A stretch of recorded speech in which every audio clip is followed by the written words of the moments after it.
नमस्कार दोस्तों, कैसे हैं आप सब। स्वागत है आप सबका आपके अपने चैनल स्पर्श क्लासेस फॉर टेट में। दोस्तों सीटेट ने आज ही अपनी ऑफिशियल वेबसाइट पर कुछ सैम्पलरी क्वेश्चंस दिए हैं। ठीक है, एक क्वेश्चन पेपर निकाला है जिसमें कुछ सैंपल क्वेश्चंस दिए हैं हर एक सेक्शन से रिगार्डिंग। सीटेट ये बताना चाह रहा है कि आने वाला जो सीटेट है दिसंबर में जो एग्जाम होगा उसमें किस तरीके के क्वेश्चंस पूछे जाएंगे, क्वेश्चंस का लेवल क्या होगा, क्वेश्चंस को पूछने का तरीका क्या होगा। क्योंकि आप सब जानते हैं कि सीटेट ने अभी एक नोटिफिकेशन निकाला था पहले, जिसमें ये कहा था कि प्रैक्टिकल नॉलेज पर, एप्लीकेशंस नॉलेज पर ज़्यादा फोकस किया जाएगा। हालांकि ये पहले से होता है, सीटेट में एप्लीकेशन बेस्ड क्वेश्चन ज़्यादा पूछे जाते हैं, लेकिन इस बार जो है ज़्यादा फोकस किया था, ज़्यादा मेंशन किया था। उसी के साथ ही एक सैम्पल पेपर यहाँ पर दे दिया है सीटेट ने। ऑफिशियल वेबसाइट पर जाकर आप देख सकते हैं, इसकी PDF भी आपको मिल जाएगी टेलीग्राम चैनल पर। तो वहाँ से इस वीडियो में हम ये डिस्कस करने वाले हैं, उन क्वेश्चंस को देखने वाले हैं, उन क्वेश्चन के आंसर्स विद एक्सप्लेनेशन यहाँ पर देखेंगे। साथ ही साथ उनको एनालाइज करके हम यहाँ पर बताएंगे कि कौन कौन सी ऐसी मिस्टेक्स है जो आपको नहीं करनी, आपको किस तरीके से प्रिपरेशन करनी है। अपने प्रिपरेशन को स्टार्टिंग से ही उसी पॉइंट ऑफ व्यू में लेकर चले, ताकि आपका कुछ भी गलत डायरेक्शन ना हो और आप बेस्ट से बेस्ट रिजल्ट ला सकें और फर्स्ट टाइम में भी आप सीटेट को बहुत ही आराम से क्रैक कर सकें। तो कोई भी मिस्टेक नहीं करनी, इस वीडियो को पूरा देखिएगा, क्वेश्चंस को ध्यान से समझिएगा और जो भी बात मैं यहाँ पर बताऊँ एक एक पॉइंट्स को ज़रूर ध्यान से समझिएगा, क्योंकि सारी बातें यहाँ पर आपको ध्यान रखने वाली बातें हैं। कोई पॉइंट अगर ऐसा लगे आपको तो उसको साथ साथ नोट भी ज़रूर कर लीजिएगा, ताकि आगे तक आपको कोई भी प्रॉब्लम ना रहे। तो चलिए शुरू करते हैं आज के इस वीडियो को। तो देखिए यहाँ पर दोस्तों आप देख पा रहे होंगे, आपको क्वेश्चन पेपर दिखाई दे रहा होगा। ये क्वेश्चन पेपर सीटेट ने अभी अभी अपनी ऑफिशियल वेबसाइट पर अपलोड किया है। आप चाहे तो वहाँ पर जाकर देख सकते हैं। वेबसाइट है www.ctet.nic.in। ठीक है, आपको डिस्क्रिप्शन में लिंक मिल जाएगा, कमेंट बॉक्स में मिल जाएगा, आप वहाँ पर जाकर देख सकते हैं। ये PDF आपको टेलीग्राम चैनल पर प्रोवाइड करा दी जाएगी। ठीक है, तो यहाँ पर पहला क्वेश्चन आपका है, ड्यूरिंग अ टास्क, यानी कि किसी टास्क को करते हुए Saina is talking to herself. Saina यानी कि एक लड़की है, वो अपने आप से बात कर रही है about way she can proceed on the task. वो अपने आप से ये बात कर रही है कि वो अपने टास्क में किस तरीके से आगे बढ़ सकते हैं, किस तरीके से और क्या काम कर सकती है। अकॉर्डिंग टू लेव वाइगोत्स्की, यानी कि जो लेव वाइगोत्स्की हुए हैं, उनके अकॉर्डिंग, उन्होंने जो थ्योरी दी थी उनके अकॉर्डिंग उन्होंने कहा था कि ये चीज़ प्राइवेट स्पीच होती है। जब भी कोई पर्सन अपने आप से कुछ काम करते हुए खुद से बात करता है तो वो उसकी प्राइवेट स्पीच कहलाती है। तो ये तो क्वेश्चन में दे दिया, कोई दिक्कत नहीं, ये क्वेश्चन में नहीं पूछा। क्वेश्चन में ये पूछा गया है कि इस तरह की जो प्राइवेट स्पीच होती है वो किसी भी व्यक्ति का क्या शो करती है, किस चीज़ को शो कर रही है। सबसे पहला ऑप्शन है कोग्निटिव इमेच्योरिटी, यानी कि बौद्धिक अपरिपक्वता को शो करती है, या सेकंड ऑप्शन है सेल्फ रेगुलेशन, यानी कि आत्म संतुलन या आत्म कंट्रोल करने का जो सिस्टम होता है ना, उसको शो करती है। थर्ड है इगोसेंट्रिज्म, अहम केंद्रित है, या फोर्थ है साइकोलॉजिकल डिसऑर्डर, कि बच्चे को या साइना को कुछ साइकोलॉजिकल मनोवैज्ञानिक कुछ डिसऑर्डर है, कुछ ना कुछ तकलीफ है।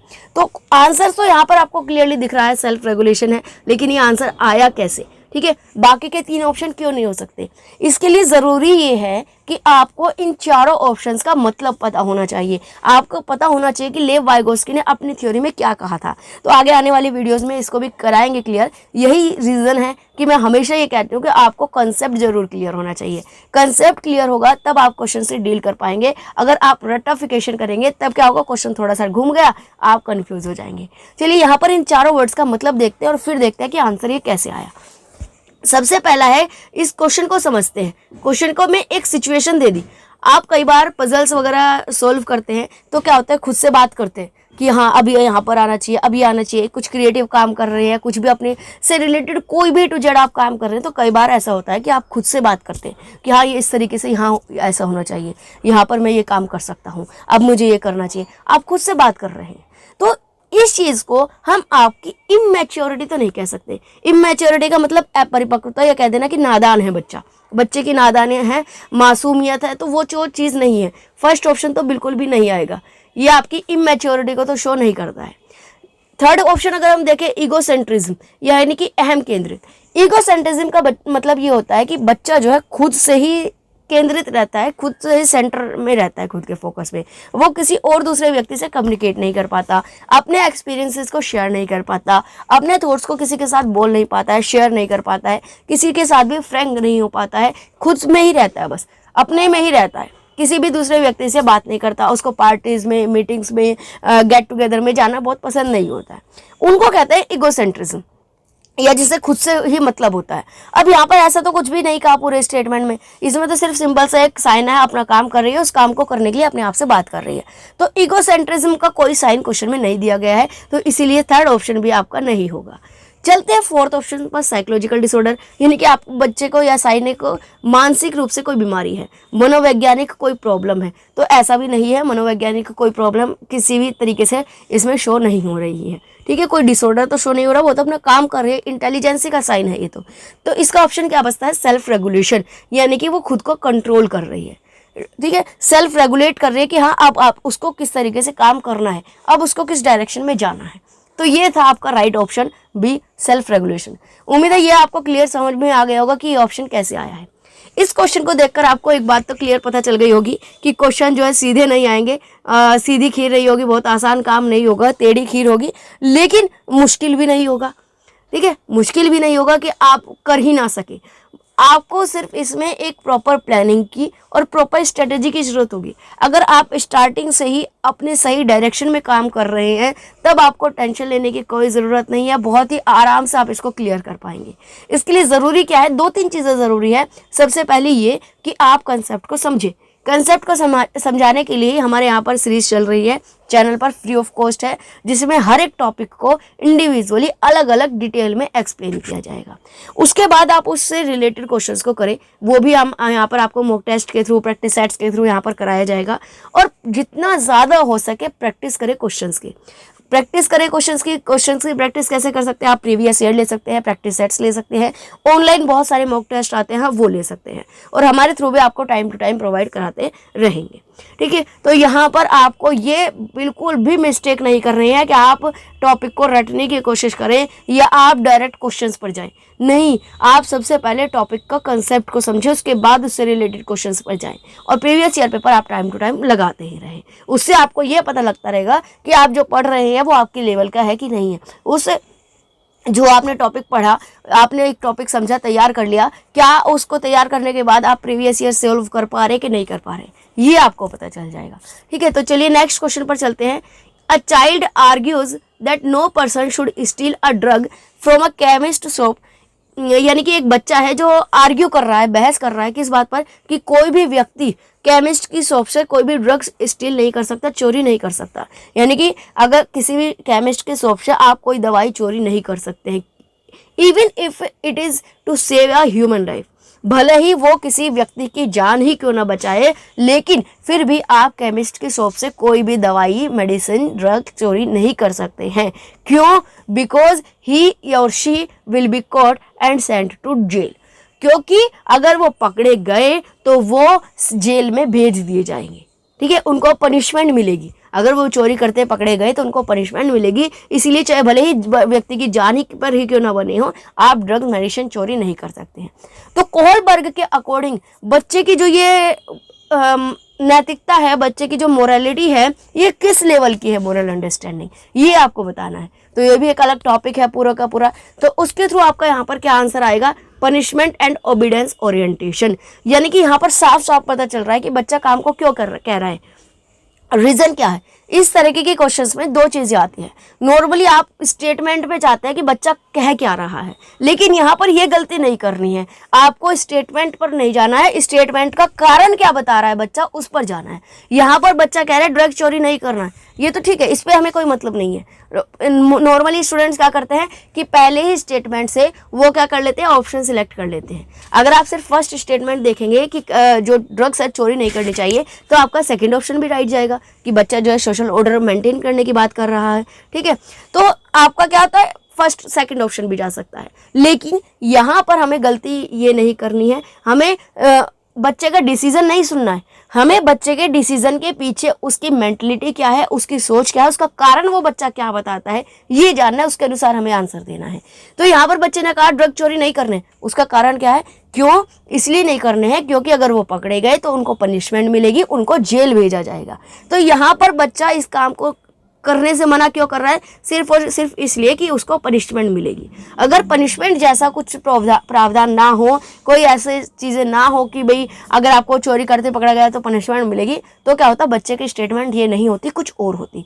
तो यहाँ पर बच्चा सिर्फ और सिर्फ पनिशमेंट की वजह से ये सब चीज़ें कह रहा है, इसलिए आपका थर्ड ऑप्शन यहाँ पर आ जाएगा। बाकी की जो आपके स्टेजेस हैं इनको भी जब हम टॉपिक डिटेल में एक्सप्लेन करेंगे तो वहाँ पर आपको वन बाय वन सारे के सारे पॉइंट्स क्लियर हो जाएंगे कि कौन सा ऑप्शन कब आना चाहिए। नेक्स्ट है, which one of the following question invites childrens to engage in critical thinking. यानी कि नीचे आपको कुछ क्वेश्चंस दिए हुए हैं, इनमें से कौन सा ऐसा क्वेश्चन है जो बच्चे को क्रिटिकल थिंकिंग में एंगेज करेगा, यानी कि कुछ ना कुछ सोचने पर मजबूर करेगा। चलिए, कौन सा क्वेश्चन है जो बच्चे को सोचने पर मजबूर करता है? पहला है, do you know the answer of this. आप क्लास में हैं, आप बच्चे से पूछे कि आपको इसका आंसर पता है, तो बच्चा क्या कहेगा, हाँ या ना? दो ही ऑप्शन है ना, या तो बच्चा कहेगा कि हाँ मैं इसका आंसर जानता हूँ, या बच्चा कहेगा नहीं मुझे इसका आंसर नहीं पता है।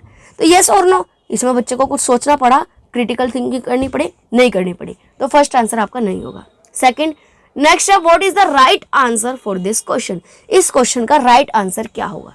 तो इसके लिए भी बच्चे को ज़्यादा क्रिटिकल थिंकिंग नहीं करनी पड़ेगी। क्रिटिकल थिंकिंग होती है जब आप बहुत ज़्यादा डीप में जाकर सोचते हैं, कुछ अपने क्रिएटिव माइंड लगाते हैं। यहाँ पर क्या होगा, जो क्वेश्चन का आंसर होगा बच्चा तुरंत उसके आंसर को बता देगा। क्लियर है? तो उसमें भी ज़्यादा कुछ सोचना करना नहीं पड़ा। हो सकता है कि बच्चे ने मेमोराइज किया हुआ हो आंसर और वो बच्चा बता दे। फॉर एग्जाम्पल जीके के क्वेश्चन। नेक्स्ट है, is the concept clear to all. क्या आपको ये कंसेप्ट क्लियर हुआ? इसमें भी हाँ या ना, दो ही तरह के आंसर है। नेक्स्ट है D, what are the different ways to solve this. आपने एक क्वेश्चन बताया, क्वेश्चन समझाया, उसके बाद आप बच्चे से पूछ रहे हैं कि इसको और किस तरीके से सॉल्व कर सकते हैं। तो ये है क्रिटिकल थिंकिंग की पहचान। इसमें क्या होगा कि बच्चा सिर्फ हाँ या ना में जवाब नहीं दे सकता, बच्चा जो क्वेश्चंस आपका आंसर आपने बताया रटा रटाया वो नहीं बता सकता। इसमें बच्चे को क्रिटिकल थिंकिंग करनी पड़ेगी, बच्चे को दिमाग लगाना पड़ेगा, बच्चे को सोचना पड़ेगा और क्या कर सकते हैं कि इसको सॉल्व कर सके, और कौन सा फॉर्मूला लगा सकते हैं, और कौन सा तरीका हो सकता है। तो फोर्थ ऑप्शन आपका राइट आंसर जाएगा, जिसमें बच्चे ज़्यादा से ज़्यादा क्रिटिकल थिंकिंग करेगा। नेक्स्ट क्वेश्चन है, which of the following statement about intelligency is correct. Intelligency के बारे में कुछ स्टेटमेंट दिए हैं, हमें ये बताना है कि कौन सा ऑप्शन करेक्ट है। फर्स्ट है, intelligency is the ability to think in a convergent manner. यानी कि इंटेलिजेंसी आपका जो बुद्धि होती है वो आपका ऐसी क्षमता है जिससे आप कन्वर्जेंट मैनर में सोच सकते हैं। ठीक है, कन्वर्जेंट मैनर क्या होता है? कन्वर्जेंट होता है कि आपके अलग अलग थॉट्स हैं, उनको आप एक ही पॉइंट पर ला सकते हैं। आपकी सोच क्या है, एक पॉइंट तक सीमित है। तो ये तो मुझे नहीं लगता आपका आंसर होगा, गलत है ये स्टेटमेंट तो, क्योंकि इंटेलिजेंसी तो जब मानेंगे जब आप डाइवर्जेंट सोचते हैं। डाइवर्जेंट का मतलब होता है कि आप अलग अलग डायरेक्शन में सोचते हैं, आप आउट ऑफ द बॉक्स सोचते हैं, आप खुलकर चीज़ों को क्वेश्चंस का सॉल्यूशन निकालने की कोशिश करते हैं। कन्वर्जेंट होता है कि जब आपकी सारी सोच किसी एक ही पॉइंट तक सीमित हो जाए, लिमिट हो जाए। ठीक है, फर्स्ट ऑप्शन आपका नहीं होगा। नेक्स्ट है B, intelligency is a relatively permanent change in behaviour as a result of experience. Intelligency क्या है कि आपका intelligence is a relatively permanent change in behaviour, यानी कि आपके बिहेवियर में जो परमानेंट चेंज होता रहता है as a result of experience. आपको लाइफ में डेली कोई ना कोई अनुभव मिलता रहता है, उस अनुभव से आपका बिहेवियर चेंज होता रहता है। तो क्या ये इंटेलिजेंसी है? मे भी हो सकता है आंसर। बाकी के ऑप्शंस को एक बार देखते हैं, तो क्या पता और ऑप्शन हो, नहीं हो, नहीं तो यही ऑप्शन हो जाएगा। चलिए बाकी देखते हैं। Intelligence is the ability that helps in predicting how good a person would be in particular profession. Intelligency आपका वो एबिलिटी है जो कि किसी भी व्यक्ति के बारे में प्रिडिक्ट करने में मदद करती है। तो प्रिडिक्ट करने का इंटेलिजेंसी से तो आई थिंक कोई लेना देना नहीं है। ये तो आपका प्रिडिक्शन तो इंटेलिजेंसी से रिलेटेड नहीं है आपकी। ठीक है, अगर प्रिडिक्शन इंटेलिजेंसी से रिलेट करके कहे तो वो आंसर आपका नहीं होगा। फोर्थ ऑप्शन देखते हैं, intelligency is multidimensional involving several abilities not entirely measurable by intelligence test. ये आपका परफेक्ट आंसर है। आप यहाँ पर कह सकते हैं कि इस आंसर में डी में आपका बी पॉइंट ऑलरेडी इंक्लूड हो गया है। बी हो सी हो, दोनों पॉइंट्स अपने आप ही इंक्लूड हो जाएंगे। इसमें क्या कहा गया है कि इंटेलिजेंसी हम किसी एक चीज़ से मेजर नहीं कर सकते, या किसी एक चीज़ से असेस नहीं कर सकते कि बच्चे का फ्यूचर प्रिडिक्ट कर लिया तो आप इंटेलिजेंट हो, या किसी एक प्रोफेशन में आप बहुत अच्छे हो तो आप इंटेलिजेंट हो, या आपने ये काम कर लिया तो इंटेलिजेंट हो। नहीं, इंटेलिजेंसी तो मल्टी डायमेंशनल है, अलग अलग एस्पेक्ट्स होते हैं जिसमें आपकी बहुत सारी एबिलिटीज़, बहुत सारी क्षमताओं को शामिल किया जाता है और ये किसी इंटेलिजेंस टेस्ट से मेज़र नहीं किया जा सकता पूरी तरीके से। हालांकि आईक्यू होता है लेकिन आप उससे एग्जैक्ट आइडिया नहीं लगा सकते हैं, ठीक है। तो आपका डी ऑप्शन जाएगा। यहाँ पर आपको इस तरह के क्वेश्चन में एक चीज़ समझनी होगी, कई बार ऐसा लगता है कि 2 या 2 से ज़्यादा ऑप्शन सही हैं, तो ऐसे में ऐसा आंसर सिलेक्ट करें या तो उस ऑप्शन में बाकी सारे ऑप्शन इंक्लूड हों या फिर वो सबसे बेस्ट जाता हो, ऐसे आंसर को हमें सिलेक्ट करना चाहिए। इन चीज़ों के बारे में आपको धीरे धीरे एक्सपीरियंस हो जाएगा, जितनी ज़्यादा आप प्रैक्टिस करोगे उतना ही ज़्यादा बेस्ट वे में आपको ये चीज़ें समझ में आ जाएगी। नेक्स्ट है repeatedly asking children to engage in learning activities either to avoid punishment or to gain a reward।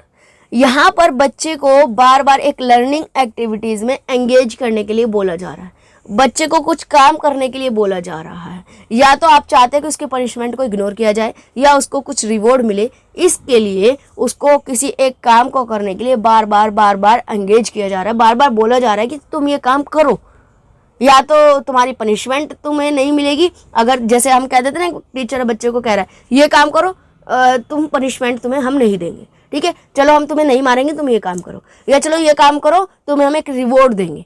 तो रिवॉर्ड या पनिशमेंट का डर यहाँ पर हो रहा है। तो देखते हैं कौन सा ऑप्शन है। डिक्रीजिंग एक्सट्रिंसिक मोटिवेशन, बच्चे का जो बाहरी मोटिवेशन है वो डिक्रीज किया जा रहा है, डिक्रीज तो नहीं किया जा रहा है मोटिवेशन। इंक्रीजिंग इंट्रिंसिक मोटिवेशन, आंतरिक प्रेरणा को बढ़ाया जा रहा है, नहीं ये भी नहीं होगा। देखिए यहाँ पर मोटिवेशन दिया जा रहा है लेकिन वो एक्सट्रिंसिक है, बाहरी रूप से दिया जा रहा है टीचर्स के द्वारा। आंतरिक प्रेरणा या इंट्रिंसिक मोटिवेशन हम तब कहेंगे जब बच्चा खुद से ही, बच्चे का ऐसा एनवायरनमेंट क्रिएट किया जाए कि बच्चे का खुद से ही पढ़ने में मन लगे, उस चीज़ में खुद से ही बच्चा मोटिवेट रहे, सेल्फ मोटिवेट कह सकते हैं। तो यहाँ पर बाहरी मोटिवेशन दिया जा रहा है, इंट्रिंसिक नहीं दिया जा रहा। नेक्स्ट है would encourage children to acquire knowledge and skills for their own development।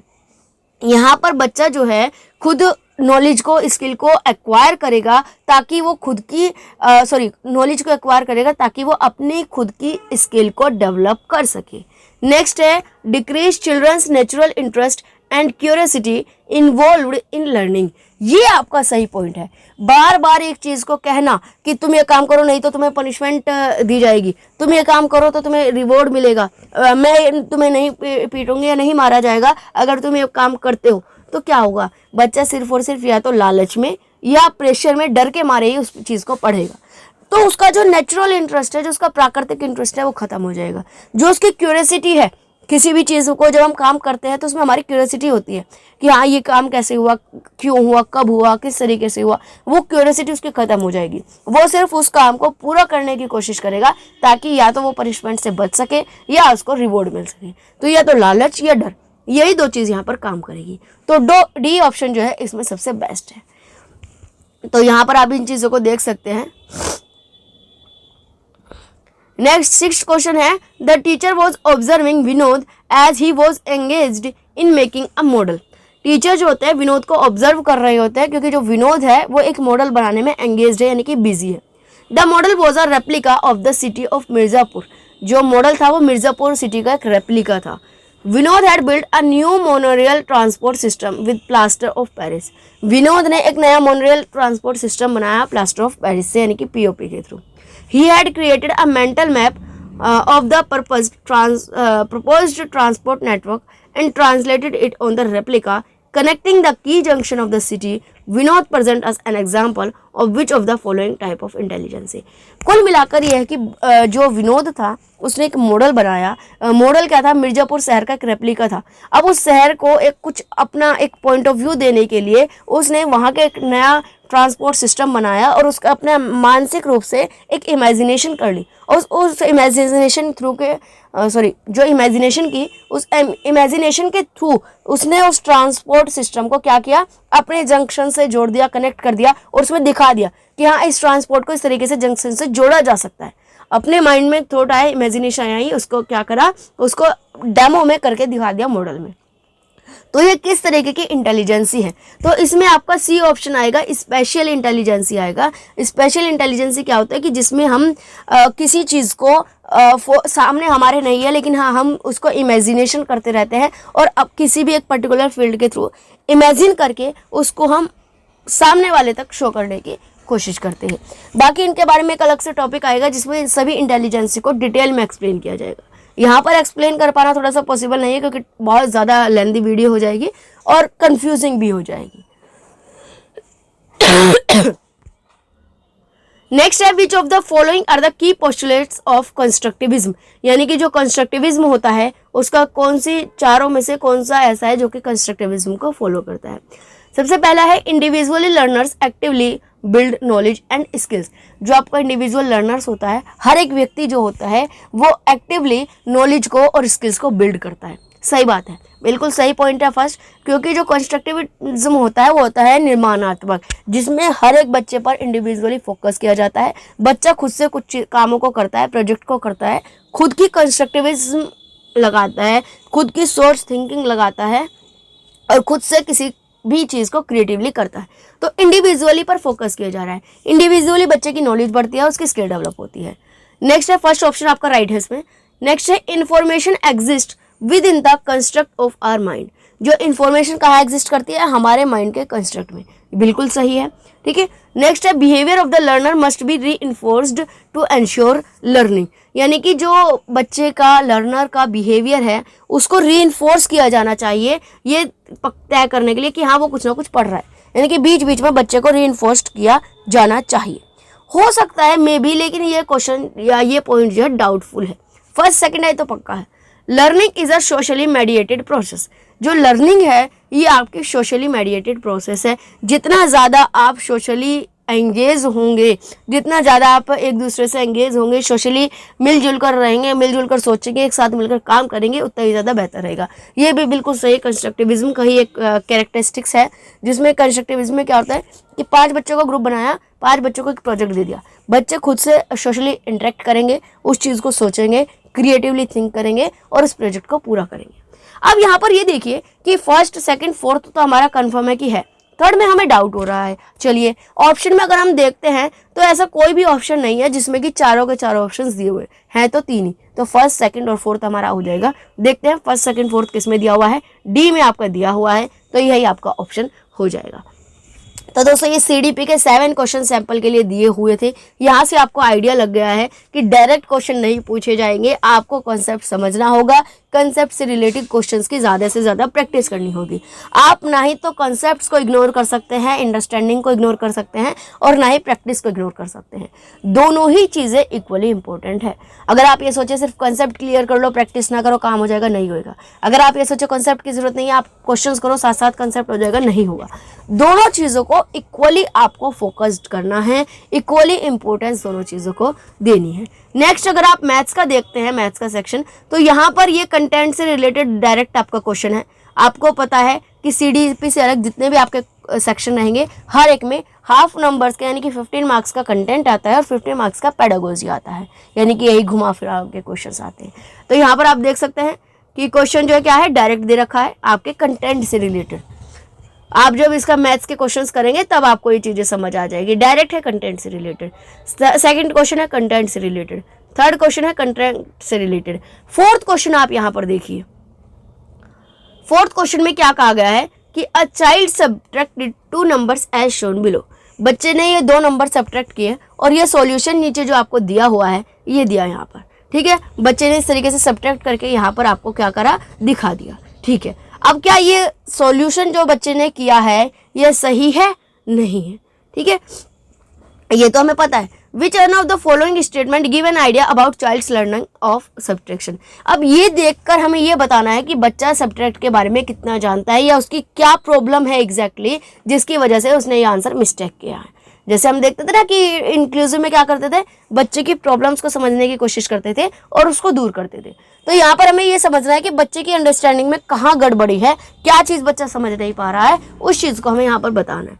तो यहाँ पर बच्चा सिंपली क्या कर रहा है, बड़े में से छोटे को सब्ट्रैक्ट कर रहा है, वो दोनों चीज़ों को एक साथ लेकर नहीं चल पा रहा है। यहाँ पर फर्स्ट में उसको 7 बड़ा दिखा, 7 में से 3 माइनस कर दिया। नेक्स्ट में उसको 8 बड़ा दिखा, 8 में से 2 माइनस कर दिया। ठीक है, वो 83 को एक साथ लेकर नहीं चल पाया। ठीक है, तो जब 2 नंबर्स के सब्ट्रैक्ट आते हैं उसमें उसको प्रॉब्लम हो रही है। तो यहाँ पर ऑप्शंस दिए हुए हैं, इनमें से हमें एक ऑप्शन सिलेक्ट करना है। देखते हैं, the child has misconception about place value in the process of subtraction. यानी कि जब सब्ट्रैक्ट करते हैं हम किसी क्वेश्चन को, वैल्यूज को, तो जो उसकी प्लेस वैल्यू होती है उसमें कंफ्यूजन हो रही है बच्चे को। बिल्कुल सही, बच्चे को प्लेस वैल्यू को नहीं पता कि कौन सी प्लेस वैल्यू क्या होती है, आपको कौन से में से किसको माइनस करना है, किसको नहीं करना है। ठीक है, ये ऑप्शन बिल्कुल सही जाएगा। बाकी के ऑप्शंस को एक बार रीड कर लेते हैं। Child does not know how to subtract, बच्चे को नहीं पता सब्ट्रैक्ट कैसे करते हैं। ऐसा तो हम नहीं कह सकते बच्चे को पता है, तभी तो उसने 7 में से 3 माइनस करके 4 बताया, 8 में से 2 माइनस करके 6 बताया। सब्ट्रैक्शन तो बच्चे को आता है, बस उसको प्लेस वैल्यू का मिसकंसेप्शन है। नेक्स्ट है, the child knows the process of subtraction of 2 digit number, बच्चे को 2 डिजिट नंबर का सब्ट्रैक्ट करना आता है। आता होता तो वो गलती नहीं करता, तो सी ऑप्शन भी नहीं है। डी में है, the child is making a mistake and it can be rectified by repeated practice. यानी कि बच्चे ने एक मिस्टेक कर दी, अगर वो बच्चा प्रैक्टिस करेगा तो वो ठीक हो जाएगा। नहीं होगा, वो बच्चे, आप उसको 1000 क्वेश्चन दे लो, 1000 के 1000 क्वेश्चन में वो सेम मिस्टेक करेगा कि वो क्या करेगा, प्लेस वैल्यू को उसको नहीं पता है तो वो इसी तरीके से सब्ट्रैक्ट करेगा, तो हर क्वेश्चन को गलत करेगा उसको, जब तक ये नहीं पता रहेगा कि वो बच्चा गलती क्या कर रहा है। तो इसका फर्स्ट ऑप्शन आपका राइट जाएगा। यहाँ से आपको देखकर पता चल गया होगा कि यहाँ पर सेटेट में चाहे वो कोई सा भी सेक्शन हो, एक सिचुएशन दी जाती है, एक स्टेटमेंट दी जाती है और उसके अकॉर्डिंग किसी भी टॉपिक से थ्रू क्वेश्चंस घुमाकर पूछा जाता है। तो यहाँ पर भी इनडायरेक्टली मैथ्स की पेडागोजी से क्वेश्चन यहाँ पर पूछा गया है। इसी तरीके से बाकी सभी सेक्शंस में रहेंगे। इसकी जो पीडीएफ है वो आपको शेयर कर दी जाएगी ताकि आप इन सभी क्वेश्चंस को देखें, समझें और कोशिश करें कि ये जानने की कि किस तरीके के क्वेश्चन आते हैं। ईवीएस में आप देख सकते हैं डायरेक्ट क्वेश्चन है आपका फर्स्ट क्वेश्चन। ठीक है, तो इनमें आप एक बार देख लीजिएगा कि कौन सा क्वेश्चन किस तरीके का है। पीडीएफ आपको टेलीग्राम चैनल पर शेयर कर दी जाएगी, तो वहां से आप देख सकते हैं। और आपको उम्मीद है वीडियो पसंद आई होगी। वीडियो पसंद आई हो तो लाइक शेयर ज़रूर कीजिएगा दोस्तों के साथ। ज़्यादा से ज़्यादा आपके लाइक और शेयर ही हमें और ज़्यादा वीडियोज़ बनाने के लिए और ज़्यादा अच्छा काम करने के लिए मोटिवेट करते हैं। आज के लिए बस इतना ही, मिलेंगे आने वाली वीडियो में। आज के लिए धन्यवाद।